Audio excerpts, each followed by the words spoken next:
And these are things that high-level players are thinking about all the time in terms of their movement. It's not just aim, it's movement as well. Alright guys, so this video is going to be Sojourn, and with Sojourn, what we're going to be talking about is a lot of different things, okay? I'm going to be talking about my insights on like what I'm thinking in the game while I'm playing as her. Playing damage and thinking about how to play damage, you think of terms of space and angles. I'm going to be talking about a lot about space and angles, and I'm also going to be talking about like Sojourn's kit, kind of like the fundamentals sometimes. Here and there, I'll sprinkle it in. Alright, so as we come out on Midtown here, the first thing that we see is that we have Sigma, and then we also hear Ashe, and then we also see the Echo. So we already know that they have those three characters on their team. Now, because they have an Ashe, I have to be a little bit careful about walking in. Now, if it was just Echo, I would just walk in all the way, but it's not. It's Ashe and Echo. So I'm trying to create this little off angle. So if you don't know this, like angles in this game would work like this. So if Sigma was there and we were here, we only have one angle to Sig. Let's just go back a little bit and talk about it, because this is like a good learning lesson here. So right now we have one angle to Sig, and it would just be this angle, alright? But what we can try to do is we can try to make space and try to make a bigger angle by doing what I'm going to do here. If you watch me here, I'm going to slide to the left. This is just like a slight off angle, okay? So we have one angle here, and then we have a slight off angle here, which is going to make Sig just back up a little bit more. And we're going to be like taking more and more inches over and over and over again. You'll see what I mean. So we took a little bit more space. Now I'm making that angle even wider here. So if I look here, this angle is huge now. The only sliver of space he has for cover now is like right here. But any of this right here is now all space that we control now because of me, okay? So I have a great angle on Sig. I have a great off angle on the Sigma. I'm trying to pressure him out. I have nice rail on that Echo, kind of forcing her out of the fight for a little bit. I put my E right after that, try to get it right in that corner so that Echo can't participate in this fight for a little bit longer. And because that Echo's kind of kicked out for just a half second, I'm able to walk in and take this space here. But I'm still holding that devastating angle on that Sigma. As soon as I know the coast is clear and Echo doesn't have her abilities, look at this angle I have on the Sigma.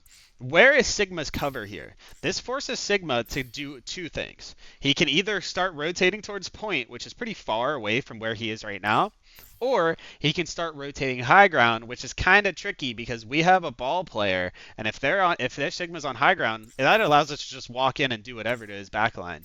So let's see what he decides to do here. Alright. I'm just getting free damage. Anytime somebody's in front of you and you're able to shoot them, please shoot them. Just use your gun. Alright, I continue getting damage. Alright, now a big thing about Sojourn is you're gonna get charge, and whenever you get enough charge, you can start looking for an off angle or maybe a shot on an unsuspecting DPS. So there, I farmed some charge. I look at a DPS that's not looking, she's running in a straight line, and I just get a shot. That's a free kill, free headshot on her. From there, our team ends up killing Echo. Our brig goes down, which means we're not totally out of it, but look at this angle I have on the Sig. Once again, we're just talking about angles. Lower level players probably would have went point, but I can just get so much free damage on Sigma by looking at him. It's also just applying so much pressure to their team because that DPS passive is like constantly on them. And the rest is just cleanup. We just kind of cleaned it up. Alright, so now that they switched to Reinhardt and we're coming out on the second point, the first thing that you want to do is you want to play safe until this gets to the door and it opens up. A big thing about Rein here is they can't really push forward on me at all, so I can just start kind of abusing the fact that I have more range than Rein, and I'm just going to use my gun and shoot the Reinhardt. I see so many people lose pressure, like waste time by not just shooting the person that's in front of them. Remember, we're just waiting for this door to open. All of this is just kind of free value. So I have to be very careful of this cover here because I saw that Ashe right there and I'm still just shooting my gun at Rein. I mean, that shield is ticking down more and more and more, and we have to force him out somehow, especially when we have a Widow on our team. So I see ball go in, and as soon as I see ball go in, you see me look up, and I use my shift to go in, okay? It's very risk-reward play to use your shift to go in, but in this situation, I'm able to use my shift to go in. Ball is creating a lot of opportunities for us to get kills here, and let's see how we capitalize on it. So if you saw here, this entire time I'm shooting Rein, you can watch my rail. Watch my rail charge here. As soon as it gets 100, I'm not looking for Rein anymore. I'm looking for a squishy, and then I go in and I'm able to hit that nice shot on Ashe. Because we got two, we probably just win this fight. Let's see how this goes here. So I end up popping my ult here because I was thinking that these people might get away, and this is just going to lead to more stagger kills. In the end, was it a good decision? Probably not. I mean, we would have killed them both anyway, so it's a very bad decision to make. I could do better than that. All right, now this is one of the most awkward parts of Midtown, and everybody can relate to this who's played this map. Once this cart gets to this part, do you play low ground or high ground? We don't want them to have high ground. That is for sure. You do not want the enemy team to have high ground, so I'm going to start contesting this retreat for high ground. All right, I hit a nice E on him, but I still can't really peek and get value, because if I'm the only one peeking this angle, there's a chance that they like can swing me and kill me, or like I'm too far up, because if I start going here and then they decide to come in through this door, it's like, where do I go from there? I'm not sure. So I'm just playing a safe angle and just kind of like waiting for things to happen, I guess. I could drop down and start shooting this guy, but I didn't even realize that in the moment. Let's see what I do here. Kree ends up getting boofed, but I'm still kind of scared to push in here. I'm scared to push in because Kree can two-tap me, and these players are phenomenal. Ball gets a nice slam, and I'm able to get a shot on Ash. Our brick goes down, and I'm still just trying to poke from the high ground and try to get any value without dying. I get close to my rail, and I end up deciding to push this McCree. Not the best idea, but I mean, I didn't really know what else to do. We just end up losing the fight. All right, moving on to the next fight. So making space here. Whenever we think about and talk about in terms of like making space, this is what I'm thinking about. So when I come here, I know that they outrange me. They have a mercy pocketed Ash. I have to be very careful, and I'm kind of waiting on this ball to make the space for me. I can't make the space. Ball has to make it for me. So let's see how Ball tries to make space here. I start farming my rail. I want to get my rail. I get more rail shot, and I didn't know if you knew this about Sojourn, but recently, not recently, probably like a year ago, maybe-ish, Sojourn can collateral with her rail outside of her ultimate. It just always collaterals. So whenever he went for this slam, I tried to get a quadruple collateral, ended up only hitting McCree, though. That could have been massive.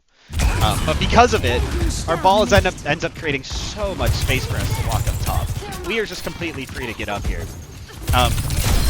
Carrie fell asleep and just was shooting nothing. Happens to the best of us. And then Junker Queen ends up pushing us. I have to get out. And now this is a weird spot because Junker Queen knows that I just used my slide and that I'm outside. But I know my Ana's up here shooting at me, and you're going to see that even in moments of like intense pressure like this, you can still position well. And these are things that high-level players are thinking about all the time in terms of their movement. It's not just aim, it's movement as well. So look at that Ana, my Ana right there. So, Junker Queen ends up pushing me, okay? But instead of like continuing to run backwards, I end up flipping with Junker Queen because I know this Ana is I'm going to be in the line of sight of my Ana, and you're going to see also how I play right here. Watch this.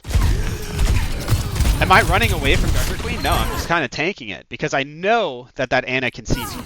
Let's watch this again from her angle, okay? These are things that you're going to learn, and I kind of learned this from playing support all the time.